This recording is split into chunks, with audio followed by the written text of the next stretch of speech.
Hello दोस्तों। प्रारंभ करते हैं अपना one shot video chapter wise. हम इसमें एक चैप्टर एक वीडियो में ही कंप्लीट करेंगे इंपॉर्टेंट क्वेश्चन के साथ में। कहते हैं वक्त है तो वक्त को बर्बाद ना कर, क्या पता वक्त मिले ना दोबारा। तो प्रारंभ करते हैं इसी के साथ अपना पहली क्लास और पहला वन शॉट वीडियो।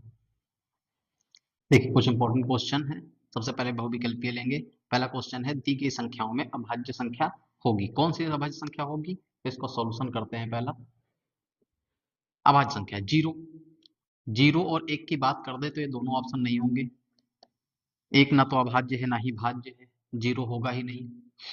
आठ, आठ आप जानते हैं कि क्या है, दो से कट जाएगा, चार से कट जाएगा, तो इस प्रकार की अभाज्य संख्या नहीं, यानी केवल और केवल अभाज्य संख्या कौन सी है, दो। यानी ऑप्शन इसका कौन सा सही होगा, सी ऑप्शन सही होगा। दो एक अभाज्य संख्या है, दो अभाज्य है। फिर कह रहा है संख्या 140 का अभाज्य गुणनखंड है। अभाज्य गुणनखंड संख्या 140 का, तो संख्या 140 का अभाज्य गुणनखंड आप निकाल दीजिए। निकालिए। दो से सात बार में, फिर दो तिया छः, दो पचे दस, फिर पाँच सत्ते 35 और सात एकम सात, यानी इसका गुणनखंड क्या बना, दो गुणे दो गुणे पाँच गुणे सात। यानी दो देखिए दो बार है तो इसकी घात दो ले सकते हैं, और पाँच गुणे सात, यानी दो की घात दो गुणे पाँच गुणे सात। कौन सा ऑप्शन सही है, सी ऑप्शन, दो की घात दो गुणे पाँच गुणे। नेक्स्ट क्वेश्चन है संख्या 144 के अभाज्य गुणनखंडों में अभाज्य गुणनखंडों की घातों का योग। ये क्वेश्चन इंपॉर्टेंट है, अभाज्य गुणनखंड की घातों का योग पूछ रहा है, तो आप सॉल्व करिए इसको भी। क्या है, 144 का पहले अभाज्य गुणनखंड निकालेंगे। दो सतह 14, दो से दो बार में चार, दो तिया छः, एक और दो बारह, दो छाक बारह, दो एक कम दो, दो अठे 16, दो नौ 18, तीन तिया नौ और तीन कम तीन। आप ध्यान से देखेंगे तो एक दो तीन चार, दो की घात कितनी आया, चार, और तीन की घात दो। अब घातों का यहाँ पे योग पूछ रहा है, घातों का योग। तो घातों का योग कितना है, घात इसकी चार है और दूसरा कितना है, दो, तो चार और दे दो, छह हो जाएगा। यानी घातों का योग कितना हो जाएगा यहाँ से, छह। ऑप्शन डी सही हो जाएगा। नेक्स्ट क्वेश्चन है 182 और 78 का मासा बताना है, महत्तम समापवर्तक बताना है। तो अगला क्वेश्चन है 4 नंबर, इसका सॉल्यूशन देखते हैं। 182, सबसे पहले 182 का गुणनखंड कर लेंगे। दोनों 18, दो एकम दो, फिर सात से, सात एकम सात, सात 21, और फिर तेरह एकम तेरह, यानी इसके गुणनखंड क्या बने, इसके बने दो गुणे सात गुणे तेरह।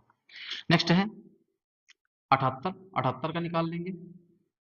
78, दो तिया छः, एक 18, दोनों 18, फिर देखेंगे तीन एकम तीन, तीन तिया नौ, और फिर तेरह एकम तेरह, यानी क्या मिला, दो गुणे तीन गुणे तेरह। पूछ क्या रहा है, मासा। मासा क्या होता है, जो दोनों में उभयनिष्ठ गुणनखंड हो, दोनों में जो उभयनिष्ठ गुणनखंड होते हैं उन्हीं को महत्तम समापवर्तक बोलते हैं। यानी इसका एचसीएफ क्या आ जाएगा, एचसीएफ क्या मिल जाएगा, 13 दोनों में, और दो दोनों में है, यानी दो गुणे तेरह, तेरह दूना 26, यानी इसका ऑप्शन कौन सा सही होगा, बी ऑप्शन। नेक्स्ट क्वेश्चन है 5 नंबर, सॉल्व करते हैं। कह रहा है 15, 18 और 24 का लासा बताना है। 15, 18, 24, तो 15 निकाल दीजिए, 18 निकाल लीजिए, और 24 निकाल लीजिए। ध्यान से देखेंगे, तीन से कटेगा, तीन पचे 15, पाँच एकम पाँच, यानी यहाँ तीन गुणे पाँच मिल गया। ये देखेंगे दोनों 18, तीन तिया नौ, तीन कम तीन, यानी दो, दो गुणे तीन मिल गया। ये देखेंगे दो एकम दो, दो दूना चार, दो छाक बारह, दो तिया छः, और तीन एकम तीन, यानी इसका क्या मिला, दो गुणे दो गुणे दो गुणे। अब हमको क्या चाहिए, लासा चाहिए, लासा चाहिए। लासा किसका किसका चाहिए, 15 का, 18 का और 24 का। क्या मिलेगा, लासा वाला नंबर होता है जो दोनों में उभयनिष्ठ हो, और साथ में जो नंबर्स ना मिले उनको भी ले लेंगे। तो दो, दो यहाँ मिल गया। फिर ये देखेंगे ये दो, ये दो दोनों में नहीं है, फिर भी इनको लेंगे। फिर ये तीन, तीन, तीन, और फिर अगला ये वाला तीन, और फिर ये पांच। गुणा कर दीजिए, दो दूना चार दूनी आठ, आठ तरीक 24, 24 तिया 72, और 72 पंचे, पांच दूना 10, और पांच सत्ते 35 और एक 36, यानी 360, इसका ऑप्शन नंबर डी सही हो जाएगा। ठीक है। नेक्स्ट क्वेश्चन क्या है, 2 की घात 3 गुणे 3 गुणे 5 तथा 2 की घात 3 और गुणे 3 का लासा बताना है। यानी 6 नंबर क्वेश्चन क्या होगा, 2 की घात 3 गुणे 3 गुणे 5 और साथ में क्या है, 2 की घात 3 गुणे 3 इसका लासा बताना है। तो लासा कैसे निकालेंगे, देखेंगे 2 की घात 3 दोनों में मिल रहा है, 2 की घात 3 ये 3 दोनों में मिल रहा है और साथ में ये 5। अब इसका लासा निकाल देंगे, 2 दूना 4 दूना 8, 8 त्रिक 24 और 24 पंचे कितना हो जाएगा, 5 चौके 20, 5 दूना 10 और 2 12, यानी 120 इसका ऑप्शन नंबर सी हो जाएगा। देखिए आगे और हमारे पास क्वेश्चन है इंपॉर्टेंट, ये देखिए क्वेश्चन नंबर 7 क्या है, किन्हीं दो धनात्मक पूर्णांक ए बी के लिए क्या ऑप्शन सही होगा। देखिए कोई भी दो संख्याएं होती हैं और उनके लिए क्या होता है, एक फॉर्मूला होता है, दो संख्याओं का गुणनफल बराबर लासा गुणे मासा। उसी चीज का यहाँ पे अप्लाई किया गया है। पहला ऑप्शन क्या लिखा है कि ए इक्वल टू मासा और ए बी का गुणे बी कर दिया जाए, नहीं हो सकता ये ऑप्शन। ए गुणे बी इक्वल टू लासा ए बी, ये भी पॉसिबल है। बी बराबर मासा ए बी गुणे लासा ए बी, ये भी नहीं हो सकता है। यानी कौन सा ऑप्शन होगा, दो संख्याओं का गुणनफल बराबर मासा गुणे लासा, यानी ऑप्शन डी सही होगा।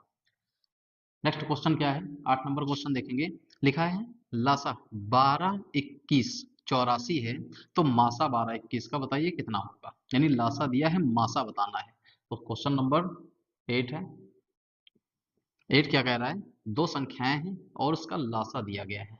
क्या है, लासा 12 21 इक्वल टू कितना है 84, तो यहाँ पे पूछ रहा है मासा बताओ इसका कितना होगा, 12 21 का मासा।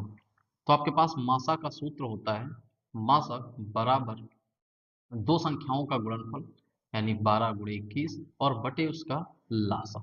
ठीक है, देखिए 4 बार में कट जाएगा, 21 चौके 84 और फिर 4 से 4 तें 12, यानी इसका मासा कितना आ जाएगा 3, यानी ऑप्शन कौन सा होगा, ए सही होगा। नेक्स्ट क्वेश्चन लिखा है कि एक संख्या है 26 और 156 का लासा जो है 156 है, तो उसका मासा ज्ञात करिए। बिल्कुल ऐसे ही क्वेश्चन है आपका नेक्स्ट वाला। देखिए 26 156 का लासा दिया गया है 156, तो लासा 26 156 इक्वल टू कितना है 156, तो इसका मासा पूछ रहा है। तो मासा बराबर क्या हो जाएगा, दो संख्याओं का गुणनफल यानी 26 गुणे 156 बटे इसका लासा, लासा कितना है 156, 156 से 156 कैंसिल हो जाएगा, तो यहाँ कितना मिल जाएगा आपको 26, यानी ऑप्शन बी सही होगा। अगला प्रश्न दिया गया है, जो नेक्स्ट प्रश्न है बहुत ही इंपॉर्टेंट है। यहाँ लिखा है 65 और 117, 65 और 117 के मासा को 65 पी माइनस 117 के रूप में लिखा गया है और बताइए पी का मान कितना होगा।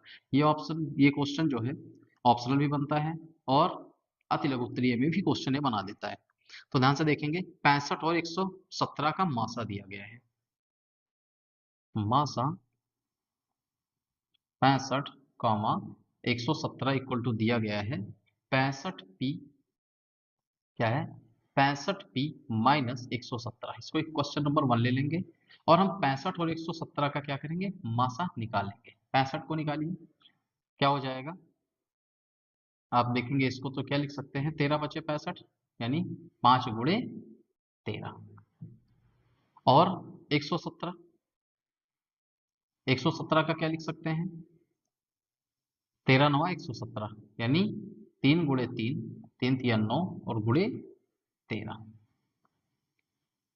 ठीक है, अब देखेंगे इसका हम क्या निकालते हैं, मासा निकाल लें। तो मासा क्या मिल जाएगा, इसका मासा ध्यान से देखेंगे, मासा क्या होता है, वह नंबर जो दोनों संख्याओं के अभाज्य गुणनखंड में उभयनिष्ठ हो। दोनों संख्याओं के अभाज्य गुणनखंड में उभयनिष्ठ संख्या ही मासा कहलाती है। जैसे यहाँ पे उभयनिष्ठ संख्या कौन सी है 13 सिर्फ, तो इसका मासा कितना हो जाएगा 13। लेकिन पहले से ही बोल रखा है जो इसका मासा है वो 65 पी माइनस 117 का है। तो इस इक्वेशन यानी समीकरण 1 से इसको हम ले लेते हैं, तो क्या हो जाएगा 65 पी माइनस 117 जो है इस मासा यानी 13 के बराबर होगा, क्योंकि दोनों संख्याओं के ही मासा हैं, तो किसी भी रूप में रहेंगे वो बराबर ही रहेंगे। फिर यहाँ से इसको हल करते हैं, 65 की छांतर करेंगे तो एक 13 से 117 उधर जाएगा दूसरे साइड में, तो क्या होगा प्लस 117 होगा, 3 7 10, 1 1 2 1 3 और 1 130 मिल गया 65 पी। तो पी बराबर 65 इसके साथ गुणे में है तो दूसरे पक्ष में जाएगा तो क्या होगा, बटे में, यानी भाग करेगा। 65 दूना 130, ठीक है। तो यहाँ से पी का मान आपको कितना प्राप्त हो जाएगा, 2 मिल जाएगा, यानी ऑप्शन कौन सा सही होगा, बी ऑप्शन। अगला प्रश्न है आपका 11 नंबर, क्या लिखा हुआ है कि वह बड़ी से बड़ी संख्या क्या होगी जिससे 70 तथा 125 को भाग देने पर भाग जो शेषफल है क्रमशः 5 तथा 8 प्राप्त होता है। यानी ऐसी कौन सी संख्या है जिससे हम भाग करेंगे 70 और 125 को, और जब 70 को भाग करते हैं तो शेषफल 5 मिलता है, और 125 को भाग करते हैं तो शेषफल 8 मिलता है। तो सबसे पहले हम क्या करेंगे, वह बड़ी से बड़ी संख्या ज्ञात करने के लिए जो शेषफल है यानी एक्स्ट्रा नंबर है, तो उसको क्या करेंगे, माइनस कर देंगे, ठीक है। तो चूंकि किसी भी संख्या से, या ऐसे लिख लेंगे, वह संख्या जिससे जिससे जिससे 70 तथा 125 को 70 तथा 125 को भाग देने पर शेषफल क्रमशः शेषफल क्रमशः 5 तथा 8 5 तथा 8 प्राप्त होता है। तो 5 तथा 8 शेषफल आपका प्राप्त होता है, तो शेषफल को क्या करेंगे, घटा देंगे। तो शेषफल को घटाने पर प्राप्त संख्या प्राप्त संख्याएं क्या होंगी, पहला है आपका 70, 70 से कितना घटाएंगे, 5, तो 70 से 5 घटाएंगे तो क्या मिल जाएगा, 65 मिल जाएगा। दूसरा आपका क्या है, दूसरी संख्या है कौन सी, 125, 125 से आप क्या करिए, 8 घटा दीजिए, 125 से 8 घटा दीजिए तो मिल जाएगा 117, यानी 65 और 17 ऐसी कौन सी संख्याएं हैं। अब देखेंगे वह संख्या क्या होगी, वह संख्या इन दोनों नंबर्स के मासा के बराबर हो जाएगी, क्योंकि ऐसी वही संख्याएं हैं जो इन दोनों नंबर को काट सकती हैं। तो कौन सी संख्या होती है, इसका मासा पर तो निकाल देंगे। तो अभीष्ट संख्या जो होगी वो किसके बराबर हो जाएगी, मासा 65, 117। तो 65 117 का मासा निकाल देंगे तो 13 बचे कितना होता है, 65, और 13 9 117, यानी 3 गुणे 3 गुणे 13। ध्यान से देखेंगे 13 इसमें उभयनिष्ठ नंबर है तो क्या हो जाएगा, वह संख्या कौन सी होगी, 13, यानी ऑप्शन कौन सा सही हो जाएगा, बी ऑप्शन सही हो जाएगा। यानी 13 वह बड़ी से बड़ी संख्या है जिससे हम जिससे हम 70 या 125 को भाग देते हैं, तो 13 से 70 को भाग देंगे तो 5 शेषफल बचेगा, और 125 को भाग देंगे तो 8 शेषफल बचेगा। अगला प्रश्न लिखा हुआ है 12 नंबर, कह रहा है वह बड़ी से बड़ी संख्या बताइए जिससे 245 और 1037 को विभाजित करने पर प्रत्येक स्थिति में 5 शेषफल प्राप्त होता है। बिल्कुल सेम ऐसे ही सवाल है, प्रत्येक स्थिति में 5 शेषफल प्राप्त हो रहा है, तो सबसे पहले हम क्या करेंगे, उस शेषफल को घटा देंगे। और बड़ी से बड़ी संख्या पूछ रहा है तो इसका मतलब उन जो संख्याएं होंगी, जो शेषफल घटाने के बाद जो संख्या बचेगी उसका महत्तम समापवर्तक निकाल देंगे, और जो महत्तम समापवर्तक होगा वही अभीष्ट संख्या हो जाएगी। तो सबसे पहले क्या करेंगे, चूंकि 5 शेषफल, जहां पे सीधा हम लिख देते हैं क्वेश्चन, शेषफल घटाने पर प्राप्त संख्या, शेषफल घटाने पर प्राप्त प्राप्त संख्या, शेषफल घटाने पर प्राप्त संख्या। तो शेषफल घटाने पर प्राप्त संख्या क्या हो जाएगी, पहली संख्या है 245, 245 में 5 घटा देंगे तो क्या मिल जाएगा, 240, 240 का आप गुणनखंड कर लीजिए। कैसे निकालेंगे गुणनखंड 240 का, तो 2 एकम 2, 2 दूना 4, 0, 2 छके 12, 0, 2 तिया 6, 0, 2 पंद्रह 30, 3 पचे 15, 5 एकम 5। अब ध्यान से देखेंगे तो 1 2 3 4, 2 की घात यहाँ पे कितने मिला, 4, और 3 गुणे 5, 3 गुणे 5। नेक्स्ट नंबर क्या है, 1037, 1037 में 5 घटा देंगे तो मिल जाएगा 1032, 1032 का भी गुणनखंड निकालेंगे, 1032 का मासा क्या मिलेगा, 2 बचे 10, 2 एकम 2, 2 छाक 12, फिर 2 दूना 4, 1 और 11, 2 बचे 10, 2 अट्ठे 16, दो एकम दो, दो दूना चार, दो नौ 18। ठीक है, और उसके बाद में दो से तो कटेगा नहीं,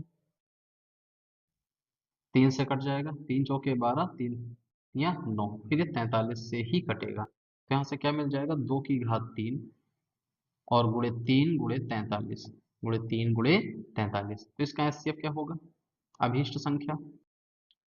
तो अभीष्ट संख्या बराबर क्या हो जाएगी, मासा। जो मासा आएगा उस किसके बराबर आएगा, 240 और 1032 के, 240 और 1032। निकाल दीजिए मासा कितना होगा। अब ध्यान से देखिए, मासा क्या होता है, वह संख्या होती है जो दोनों संख्याओं के अभाज्य गुणनखंड में उभयनिष्ठ हो।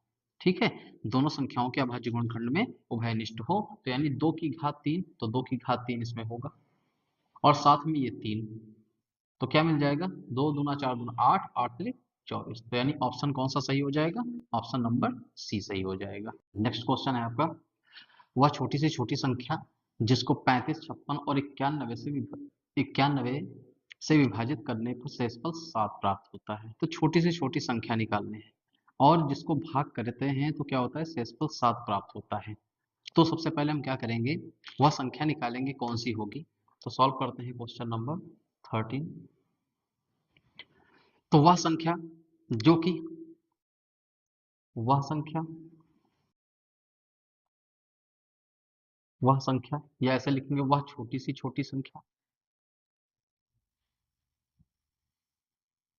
वह छोटी से छोटी संख्या जो कि 35, 56 और 91 से विभाजित होगी, विभाजित होगी, वह क्या होगी, वो होगी आपका एलसीएम ऑफ 35, 56 और 91। इसका जो एलसीएम होगा उसके बराबर वह संख्या होगी जो इसको विभाजित कर पाएगी। तो वह संख्या निकालते हैं, यानी वह संख्या होगी 35, 56, 91 से विभाजित होने वाली, इसका एलसीएम। तो एलसीएम निकालेंगे तो 35 का मल्टीफैक्टर कर लेंगे, 56 का और 91 का। 35 का देखेंगे तो 5 सत्ते 35 होगा,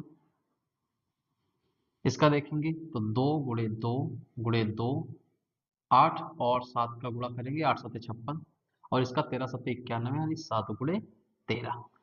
तो इसका एलसीएम क्या होगा, एलसीएम होगा जो संख्या दोनों में है, यानी जो नहीं है उसको भी ले लेंगे, 2 2 2, और जो है यानी 7 और 7, 5 नहीं है 5 को भी ले लेंगे, 7 ले लेंगे, और यहाँ 13 भी ले लेंगे।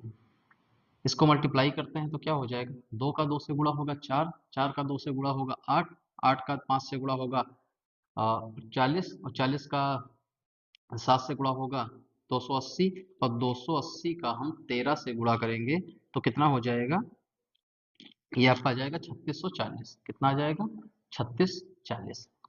अब कह रहा है अभिष्ट संख्या कौन सी होगी जिसमें शेषफल 7 होगा, अभिष्ट संख्या। तो अभिष्ट संख्या शेषफल की बात कर रहा है, शेषफल कितना होना चाहिए, 7। तो हम इसको 7 इसमें जोड़ देंगे, तो 3640 और +7 तो कितना हो जाएगा, 3647। यानी 3647 ऑप्शन कौन सा सही होगा, सी ऑप्शन सही हो जाएगा।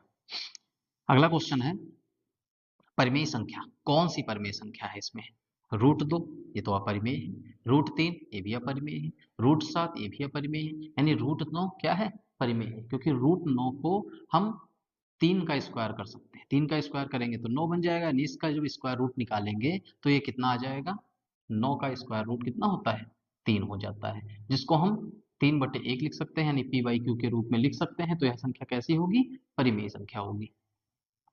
अगला, निम्न में से अपरिमेय संख्या कौन सी है, देखो 25, 25 5 का, तो इसका बन जाएगा स्क्वायर रूट 81, 9 बन जाएगा, 5/3 p/q के रूप में लिखा है।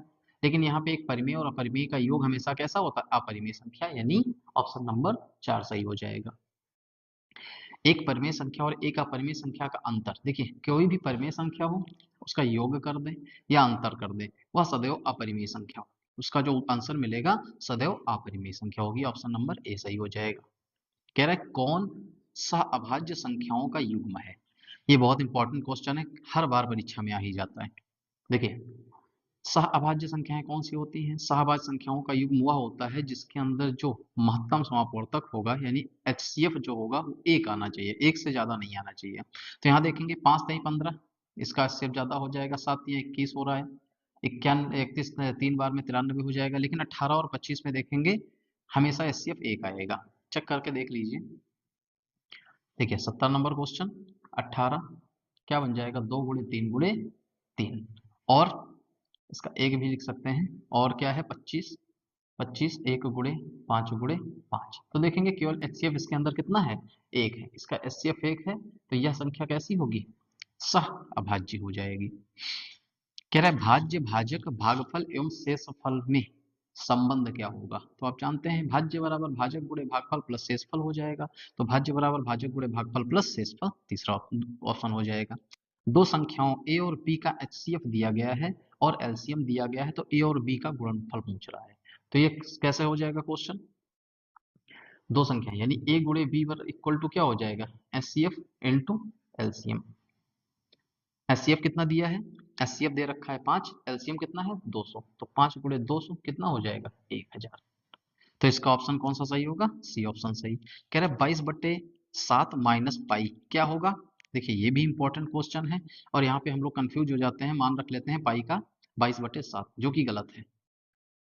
हम मेंसुरेशन पोर्शन में इस काम को करते हैं। यहाँ पे ध्यान रखेंगे कि ये हम परिमेय संख्या पढ़ रहे हैं चैप्टर, और यहाँ पे जो 22/7 है, ये 22/7 आपका जो लिखा हुआ है ये P/Q के रूप में लिखा है। किसके रूप में लिखा है, P/Q के रूप में लिखा है।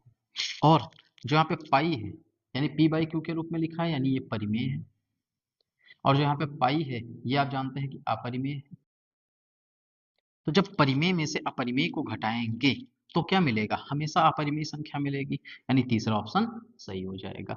बहुत लोग क्या करते हैं, शून्य ऑप्शन कर देते हैं, ये गलत है, शून्य नहीं होगा, क्योंकि पाई का यहाँ मान नहीं रखना है। पाई एक प्रकार की संख्या कैसी है, अपरिमेय है, और 22/7 कैसी है, परिमेय संख्या है। तो ये बहुविकल्पीय के पोर्शन हुए। ये हमारे पास 20 क्वेश्चन है, 20 क्वेश्चन हमने बहुविकल्पीय के किया, इंपॉर्टेंट क्वेश्चन। नेक्स्ट क्वेश्चन है क्वेश्चन नंबर 21।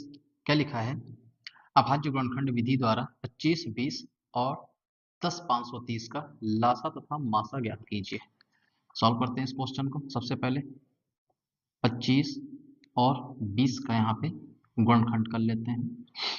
तो 25 और 20 का गुणनखंड करने के लिए 25 20, देखिए इकाई का अंक 0 है, 2 से कैंसिल हो जाएगा, 2 1 कम 2, 2 दूना 4, 1 और 2 12, 2 छक 12, 2 0 0, 2 6 6 बार में 12, 2 3 6 0, 2 3 6, 2 1 कम 2, 2 बचे 10। फिर 3 से कट करेंगे, 3 1 कम 3, 3 बचे 15, फिर 3 3 9, 3 बचे 15, फिर 5 7 35, और फिर 7 1 कम 7, 1 2 3, 2 की घात कितना आ गया है यहाँ पे 3, फिर 1 2 3 2 बार है, 3 की घात 2, 5 गुणे 7, 5 गुणे 7, फिर 10 530, 10 530 का भी गुणनखंड कर लेंगे, तो 10 530, 2 से 2 5 10, 2 से 2 बार में 4, 1 और 3 13, 2 छके 12, 1 0 10, 2 बचे 10।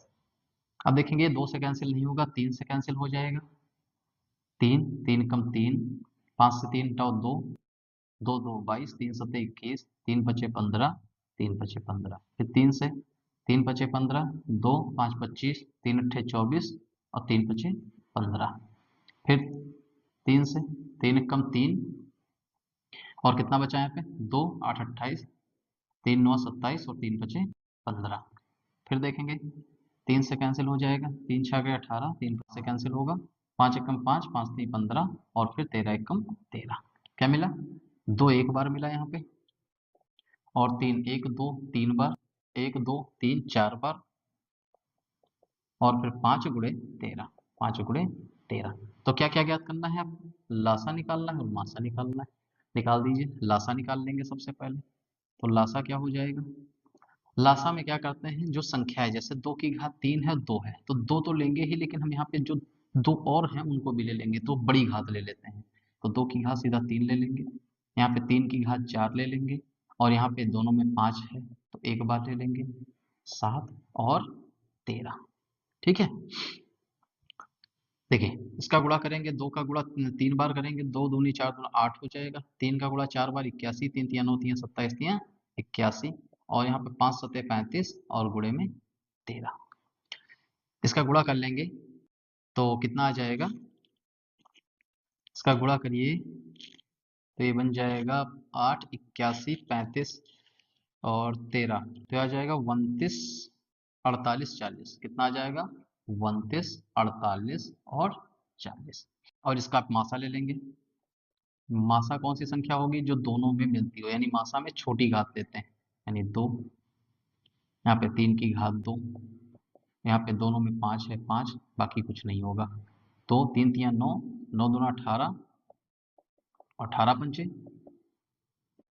90। ठीक है, तो ये आपका मासा आ जाएगा।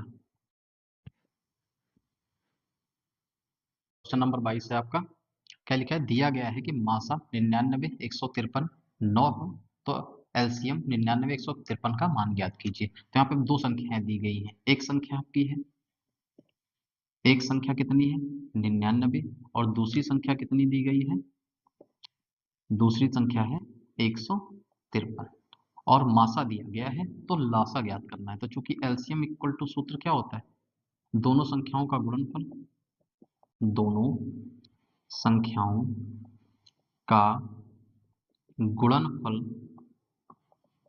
बटे एचसीएफ, बटे एचसीएफ।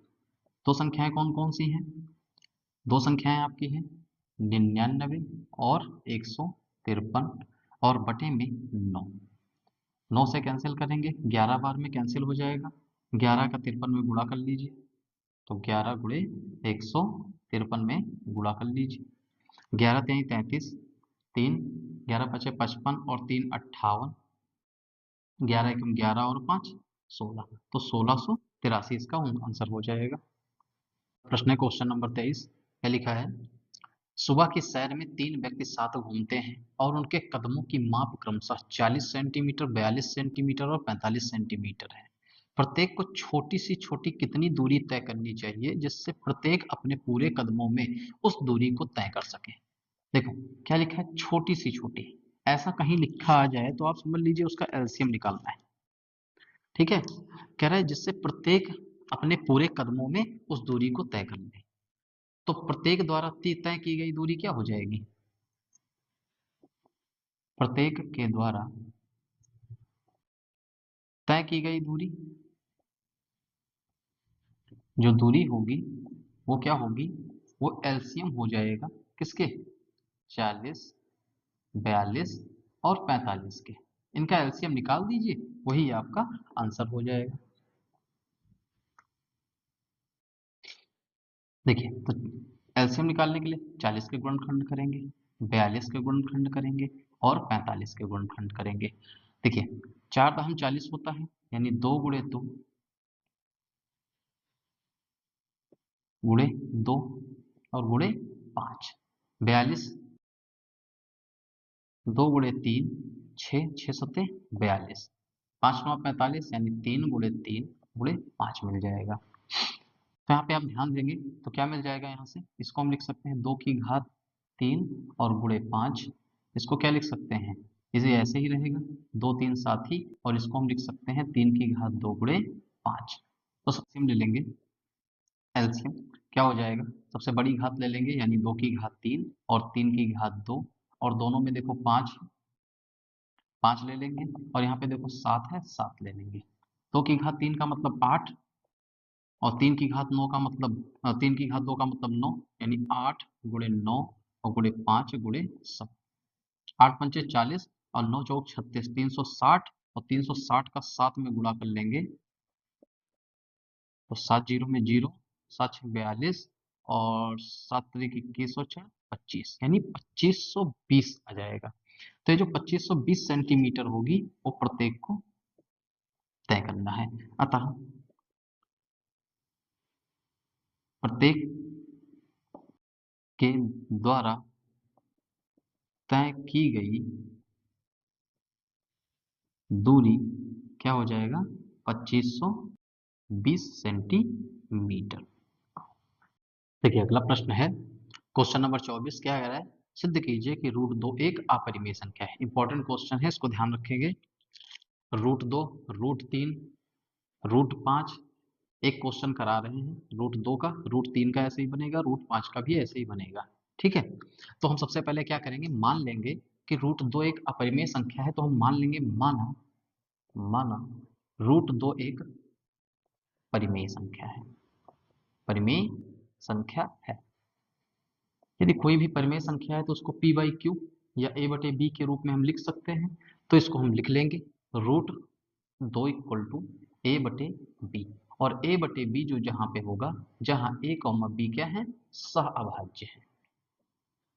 सहअभाज्य है, सहअभाज्य का मतलब क्या होगा कि इनका जो उभयनिष्ठ होगा वो केवल एक होगा, यानी HCF एक होना चाहिए, उभयनिष्ठ गुणनखंड। ठीक है, अब क्या करेंगे, दोनों पक्षों का वर्ग करने पर, दोनों पक्षों का वर्ग करने पर, दोनों पक्षों का वर्ग करेंगे तो रूट दो का स्क्वायर और a बाई बी का स्क्वायर। तो यहाँ से स्क्वायर करेंगे तो दो का रूट दो का स्क्वायर दो, ए स्क्वायर और यहाँ पे बटे बी स्क्वायर। इसको आप क्या लिख सकते हैं, बी स्क्वायर इधर भेज दीजिए तो क्या आ जाएगा, टू बी स्क्वायर, और यहाँ पे ए स्क्वायर बन जाएगा। या इसको ऐसा भी लिख सकते हैं, b square equal to a square, और ये दो गुणे में है तो दो बटे में आ जाएगा। यहाँ से क्या पता चल रहा है कि ए स्क्वायर दो से विभाजित हो रहा है। तो लिख लेंगे यहाँ पे, यहाँ ए स्क्वायर दो से विभाजित विभाज्य है, इसलिए ए स्क्वायर दो से विभाज्य है, इसलिए ए भी दो से विभाजित होगा, विभाजित होगा। यहां तक की बात समझ में आ गई। यदि ए स्क्वायर का मतलब क्या है, ए गुणे ए, यदि ए स्क्वायर दो से विभाजित है तो उसका गुणनखंड दूसरा भी दो से विभाजित हो जाएगा, यानी ए स्क्वायर भी दो से विभाजित हो जाएगा। अब मान लेते हैं, माना जो ए है उसको मान लेते हैं वह, देखिए अब ध्यान रखेंगे यहाँ पे कौन सा गुणनखंड रखेंगे। यदि रूट दो है तो दो ले लेंगे, रूट तीन है तो तीन ले लेंगे, रूट पांच है तो पांच ले लेंगे, और इसके साथ में कोई भी एक अन्य पूर्णांक, हम कोई भी पूर्णांक, जैसे ए बी हमने मान लिया, तो अब हम सी मान लेते हैं, कोई दूसरा पूर्णांक ले लेते हैं सी। ध्यान रखेंगे यहाँ गुणनखंड में वही नंबर रखेंगे जो जिसके बारे में आप पूछ रहा होगा। रूट दो पूछ रहा है तो दो रखेंगे, रूट तीन का पूछेगा तो तीन रखेंगे, और रूट पांच पूछेगा पांच रख लेंगे। ठीक है, जहां जहां सी एक क्या है, आपका पूर्णांक है, पूर्णांक। ठीक है, अब यहां से ध्यान देंगे, हम क्या कर लेंगे, दोनों पक्षों का वर्ग कर देंगे, दोनों पक्षों का वर्ग करने पर, जैसे ही आप वर्ग करेंगे तो यहाँ पे a का स्क्वायर बन जाएगा, दो का स्क्वायर चार बन जाएगा, और c स्क्वायर आ जाएगा। ठीक है, अब ध्यान दीजिए, ए स्क्वायर इक्वल टू कितना है, टू बी स्क्वायर। यहाँ पे इक्वेशन वन ले लेंगे, ए स्क्वायर की जगह पे हम क्या ले लेंगे, टू बी स्क्वायर। तो इक्वेशन वन से तो ए स्क्वायर की वैल्यू क्या आ जाएगी, टू बी स्क्वायर। तो समीकरण एक से क्या हो जाएगा, ए स्क्वायर की जगह पे two B square equal to four C square आ गया। यानी यहां से आप देखेंगे तो क्या हो जाएगा, जो दो है दोनों पक्ष से कैंसिल हो जाएगा, और सी स्क्वायर यहाँ पे बी स्क्वायर के बटे में आ जाएगा, बी स्क्वायर के बटे में क्या आ जाएगा, तो यहाँ पे सी स्क्वायर मिल गया। इसका मतलब क्या पता चला कि यहाँ जो बी स्क्वायर है वो दो से विभाजित है, कि यहाँ बी स्क्वायर दो से विभाजित है, इसलिए इसलिए बी भी दो से विभाजित होगा, विभाजित होगा। ठीक है, अब ध्यान से देखेंगे यहाँ पे, ए भी दो से विभाजित है, बी भी दो से विभाजित है, और हमने सपोज क्या किया था कि ए और बी कैसे हैं, सहअभाज्य हैं।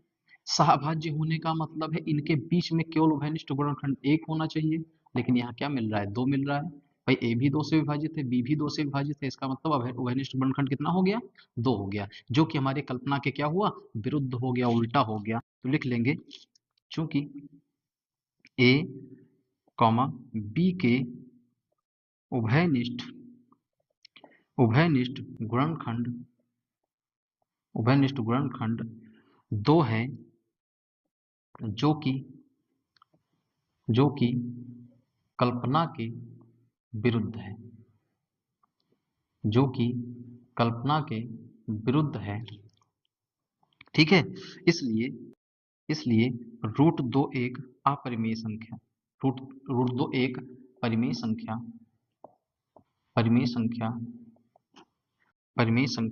नहीं है। अतः आप लिख सकते हैं, अतः रूट दो एक कैसी है? अपरिमेय संख्या है, अपरिमेय संख्या। तो ये इंपॉर्टेंट क्वेश्चन है। अब रूट दो के लिए जैसे क्वेश्चन बना हुआ है वैसे ही रूट तीन का बनेगा, रूट पांच का बनेगा, रूट सात का बनेगा, यानी जो भी परीक्षा में आ जाए। परीक्षा में अधिकतम क्वेश्चन रूट दो, रूट तीन या रूट पांच आता है, इन तीनों में से कोई एक आता है। बस चेंज कहाँ पे करना है, बाकी सब सोल्यूशन सेम रहेगा। रूट दो है वहां पे रूट तीन कर देंगे, तीन हो जाएगा यहाँ पे, यहाँ तीन आ जाएगा तो यहाँ तीन से विभाज्य आ जाएगा उसमें, यहाँ पे जो गुणनखंड लेंगे वो तीन ले लेंगे। बस इतना ही अंतर है, एक प्रैक्टिस कर लेंगे बाकी क्वेश्चन हो जाएंगे। नेक्स्ट क्वेश्चन लिखा है 25 नंबर, सिद्ध कीजिए कि 5 प्लस रूट तीन एक अपरिमेय संख्या है।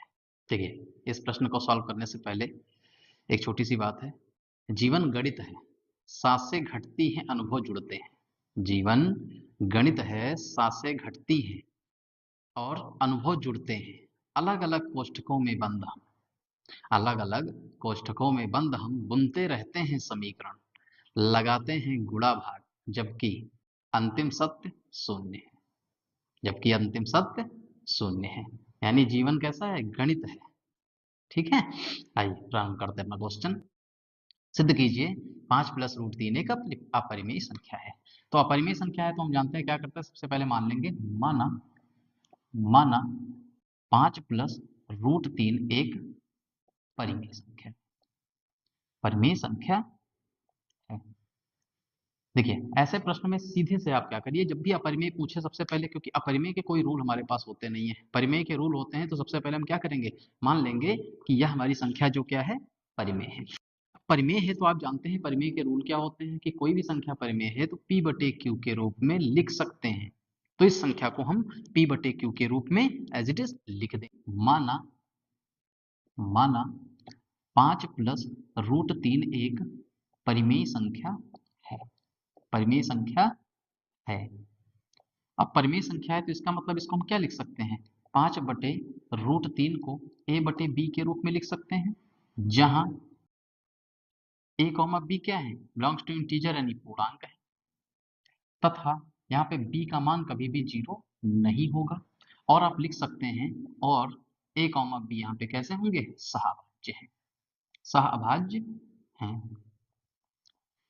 अब देखिए हम क्या करते हैं, ऐसे सवाल को हम रूट वाले नंबर्स को एक साइड में कर लेते हैं और बाकी शेष नंबरों को एक पक्ष में कर देते हैं। तो रूट यानी रूट तीन को यहाँ छोड़ देंगे, a बटे बी और 5 इधर छांतर करेंगे तो प्लस का 5 उधर जाएगा तो माइनस का 5 हो जाएगा।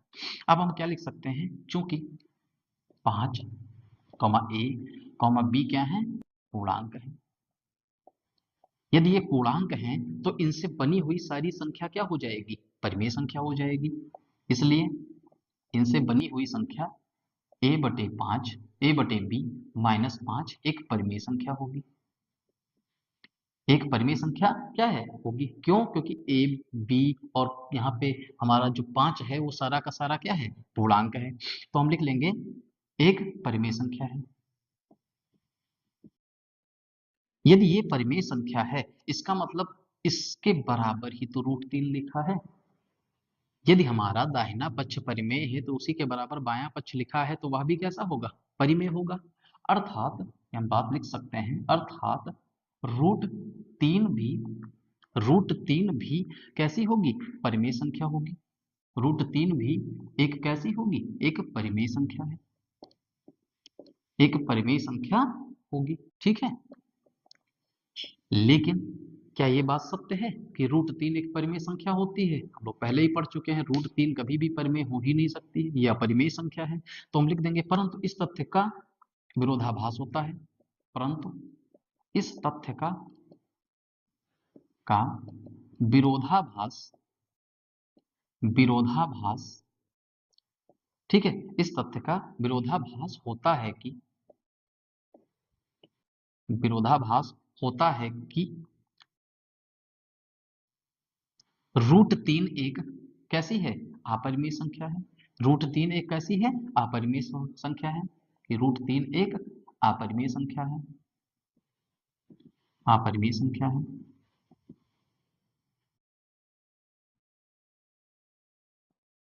ठीक है, अब इसके आगे हम क्या कर सकते हैं कि √3 एक अपरिमेय संख्या है।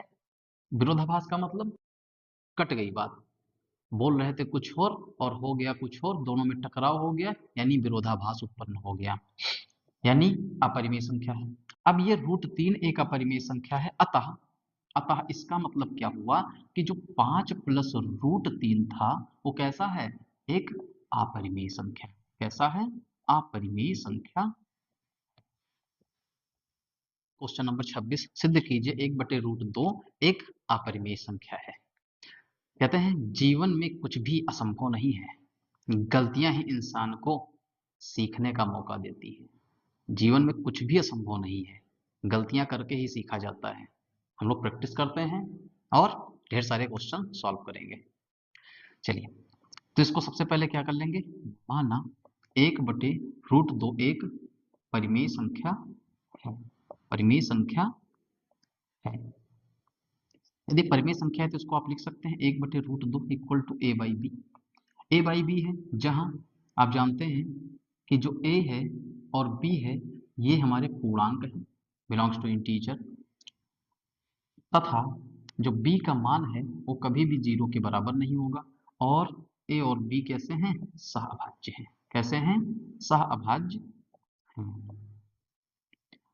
हमने क्या बताया कि जब ऐसे मान लेंगे तो हमको क्या करना होता है, रूट वाली वैल्यू को एक पक्ष में कर लें और बाकी शेष नंबरों को एक पक्ष में कर लेते हैं। तो यहाँ पे हम क्रॉस मल्टीप्लाई करेंगे तो क्या हो जाएगा, आप देखेंगे क्रॉस मल्टीप्लाई करेंगे तो √2 इंटू ए हो जाएगा और बी का 1 से गुणा हो, यानी √2 इक्वल टू क्या हो जाएगा, बी, और ए इसके डिवाइड में आ जाएगा। अब चूंकि यहाँ पे आप लिख देंगे, चूंकि ए कॉमा बी क्या है, पूर्णांक है। ए कॉमा बी क्या है, पूर्णांक है। यदि पूर्णांक है तो इसलिए इसलिए b बटे ए जो आया है एक परिमेय संख्या है, एक परिमेय संख्या है। यदि ये परिमेय संख्या है इसका मतलब क्या हुआ, √2 भी आपकी परिमेय संख्या होगी। क्यों, क्योंकि इसके दाहिने पक्ष में b/a है और बाएं पक्ष में √2 है। एक पक्ष परिमेय है तो दूसरा भी तो परिमेय होगा। तो क्या कर लेंगे, यहाँ पे लिख देंगे इसलिए, या अर्थात अर्थात अर्थात √2 भी एक परिमेय संख्या है, परिमेय संख्या होगी, परिमेय संख्या होगी। परंतु अब क्या ये सही बात है, √2 क्या कभी कोई परिमेय संख्या होती है, तो नहीं होती है। √2 कैसी होती है, अपरिमेय संख्या होती है। तो हम लिख देंगे परंतु इस तथ्य का विरोधाभास विरोधाभास होता है कि √2 एक अपरिमेय संख्या है, अपरिमेय संख्या है। अतः ये बात हमारी सिद्ध हो गई। अतः जो 1/√2 था, 1/√2 एक अपरिमेय संख्या है, अपरिमेय संख्या है। ठीक है, तो ये बात भी सिद्ध हो। देखिए, खुद पर विश्वास करना सबसे बड़ा साहस है। खुद पर विश्वास है तो आप कुछ भी कर सकते हैं। कोशिश करिए, परीक्षा नजदीक है, आप ढेर सारे क्वेश्चन का प्रैक्टिस करिए। क्वेश्चन नंबर 27, सिद्ध कीजिए √5 माइनस √3 एक अपरिमेय संख्या है। महत्वपूर्ण सीरीज के अंदर ये 27वां क्वेश्चन है। तो आप ध्यान देंगे, जो भी क्वेश्चन, शायद 1 या 2 और क्वेश्चन हम करवाएंगे, बाकी ये चैप्टर आपका कंप्लीट है।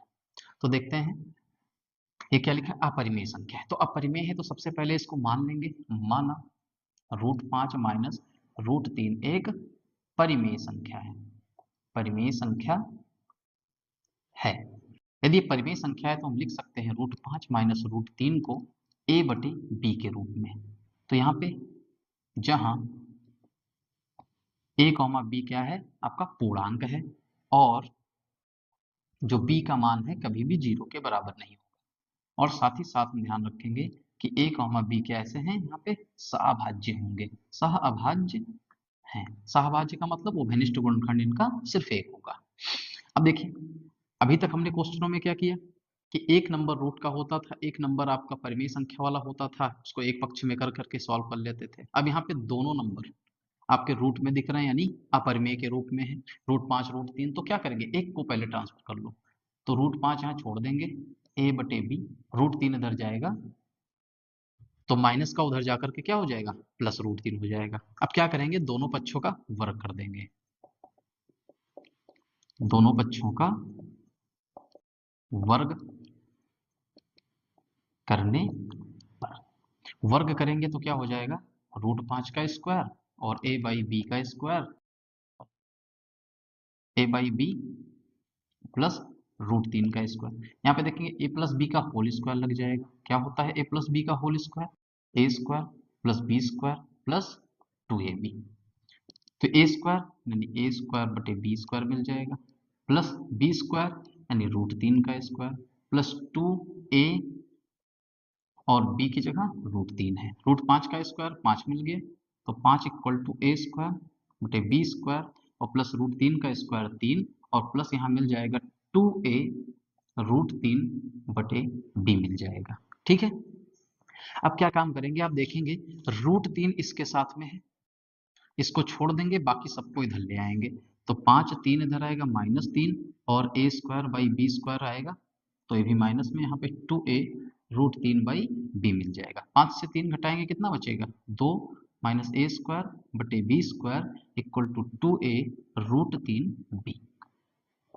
अब हम क्या करेंगे, यहां से √3 से हमको रखना है, क्या करना है, √3 रखना है, यानी यहाँ पे क्रॉस मल्टीप्लाई करेंगे तो b ऊपर जाएगा, 2a नीचे चला आएगा, तो इसको हम लिख सकते हैं 2 माइनस a स्क्वायर बटे बी स्क्वायर, या चाहो तो इसको आप क्या कर सकते हैं, इसका हर बराबर कर लीजिए, बी स्क्वायर का 2 में गुणा करेंगे 2b square minus a square और बटे में b स्क्वायर, और ये b ऊपर जाएगा और बटे में कितना आ जाएगा, 2a इक्वल टू क्या मिल गया, √3। चाहो तो यहाँ पे कट भी कर सकते हैं, ठीक है, चाहो तो आप कट कर लीजिए, b से एक b को यहाँ पे कैंसिल कर दीजिए, और चाहो तो ना कट करो, कुछ यहाँ पे करने की जरूरत नहीं है, तो छोड़ दीजिए यहीं पे, एक पक्ष में आपको रूट वाला नंबर मिल गया, एक पक्ष में पूरी संख्या, तो चूंकि a कॉमा b कॉमा 2 क्या है आपके पूर्णांक है, पूर्णांक है, इसलिए इसलिए जो आपका ये पूरा नंबर आया है कितना, 2b square minus a square बटे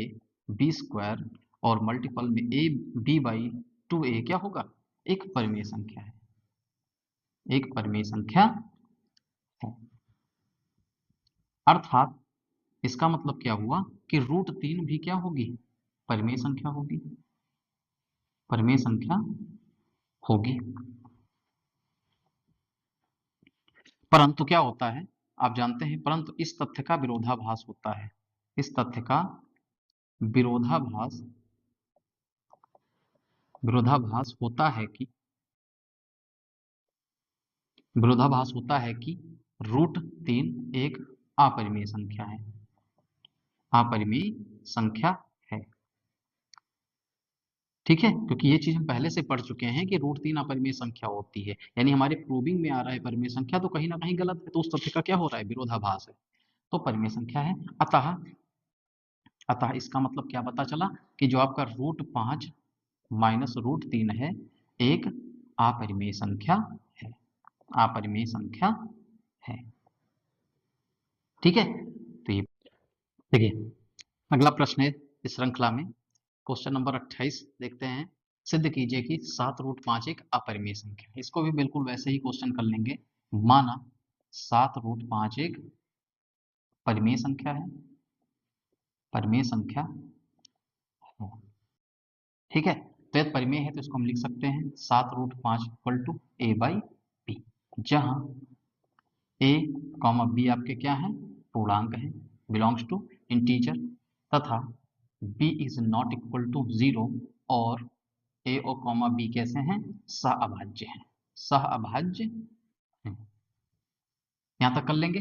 तो हम बिल्कुल सेम वैसे ही क्वेश्चन है, √5 को यहाँ छोड़ेंगे, 7 को उधर ले जाएंगे, तो 7 गुणे में तो इसके क्या होगा, बटे में आ जाएगा 7b।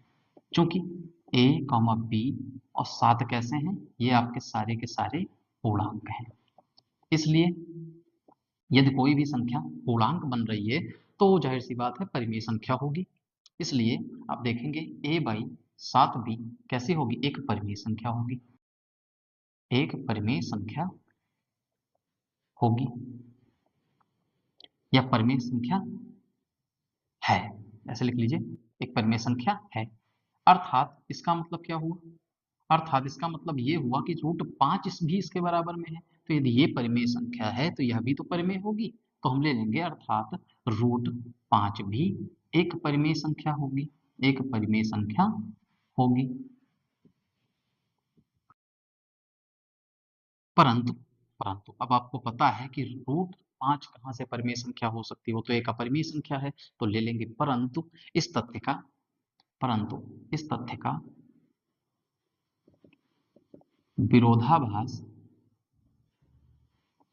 विरोधाभास होता है कि विरोधाभास होता है कि √5 एक अपरिमेय संख्या है, √5 एक अपरिमेय संख्या है। अतः इसका मतलब ये सिद्ध हो गया कि जो 7√5 था, यदि √5 अपरिमेय है तो उसके साथ गुणे में कोई संख्या होगी अपरिमेय हो, क्या था, 7√5 एक अपरिमेय संख्या है, अपरिमेय संख्या है। देखिए नेक्स्ट क्वेश्चन है 29 नंबर, कह रहा है कि दिखाइए कि किसी प्राकृत संख्या n के लिए 12 की घात n का मान 0 या 5 पर समाप्त नहीं हो सकता।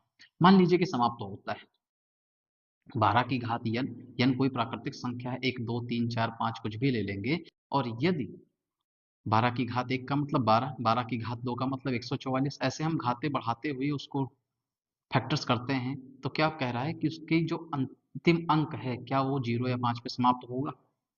तो यदि समाप्त होता है 0 और 5 पे, तो वह संख्या सीधे सीधे 5 से हमेशा विभाजित होगी। तो चेक कर लेते हैं, यदि यह संख्या 5 से विभाजित है, इसका मतलब 12 के गुणनखंड में 5 आना चाहिए, क्योंकि n तो कोई निश्चित है नहीं कितना होगा, 2 है, 5 है, 10 है, 12 है, लेकिन 12 के गुणनखंड में क्या 5 है कि नहीं है, उसको चेक कर लेते हैं। तो लिख लेंगे, यदि संख्या यदि संख्या n के लिए यदि संख्या n के लिए 12 की घात n अंक 0 या 5 पर समाप्त 0 या 5 पर समाप्त होगी, तो 0 या 5 पर समाप्त होगी तो वह 5 से क्या होगी, 5 से विभाज्य होगी, तो 5 से विभाजित होगी, तो 5 से विभाजित होगी।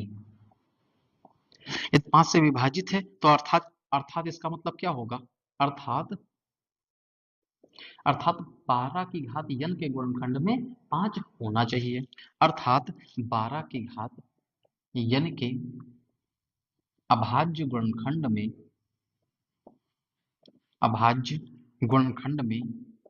5 आना चाहिए।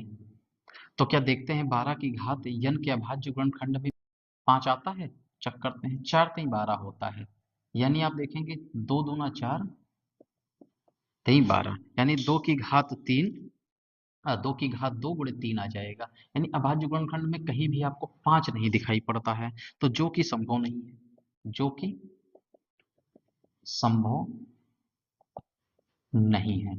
क्या नहीं संभव है कि 5 इसके गुणनखंड में आएगा, यह चीज संभव नहीं है।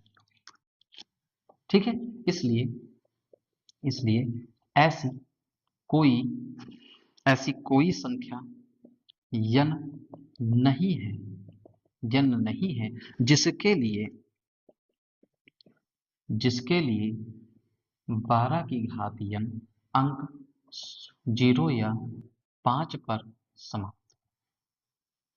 समाप्त हो। ठीक है, तो ये एक इंपॉर्टेंट क्वेश्चन था। ये जैसे 12 की घात n है, उसी प्रकार से 6 की घात n के रूप में ये क्वेश्चन पूछ लिया जाता है, तो इसको ध्यान रखेंगे। देखिए इस सीरीज का लास्ट क्वेश्चन है, क्वेश्चन नंबर 30, संख्याओं कह रहा है 92 और 510 का लासा ज्ञात कीजिए। लास्ट क्वेश्चन है इस चैप्टर का। यह चैप्टर यहाँ पे समाप्त होता है। इसके 30 क्वेश्चन हमने इंपॉर्टेंट किया, उसमें बहुविकल्पीय, अतिलघु उत्तरीय और लघु उत्तरीय, दीर्घ उत्तरीय सारे क्वेश्चन हमने सारे प्रकार के क्वेश्चन कर लिए हैं। इसको आप एक दो बार रिवाइज करिए। तो देखिए इस क्वेश्चन को क्या करेंगे, सबसे पहले 92 का गुणनखंड कर लेंगे और 510 का गुणनखंड कर लेंगे। 92 का गुणनखंड करेंगे तो 2 चौके 8, 2 छक्के 12 और 2 दूना 4, 2 तिया 6 और 23 एक कम 23, यानी 2 2 और 23 यहाँ से मिल जाएगा। 2 गुणे 2 गुणे 23, 510 का कर लेते हैं फैक्टर। 2 से 2 दूना 4, 1 और 1 11, 2 पचे 10, 2 पचे 10, 3 से कैंसिल करेंगे, 3 अठे 24, 3 बचे 15। फिर आपको क्या मिल जाएगा, 5 से कैंसिल होगा, 5 एकम 5, 5 सत्ते 35, फिर 17 से कैंसिल होगा, 2 3 5 17, कितना आ जाएगा 2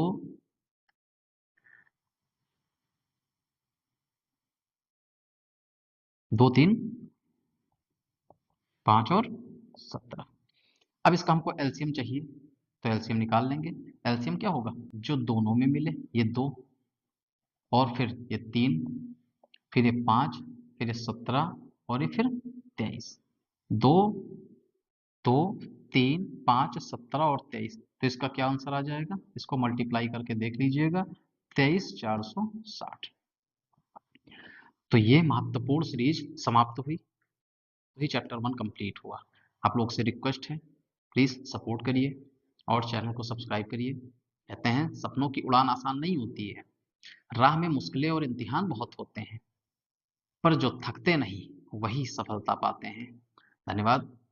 चैनल को सब्सक्राइब करिए और फॉलो करिए, लाइक करिए।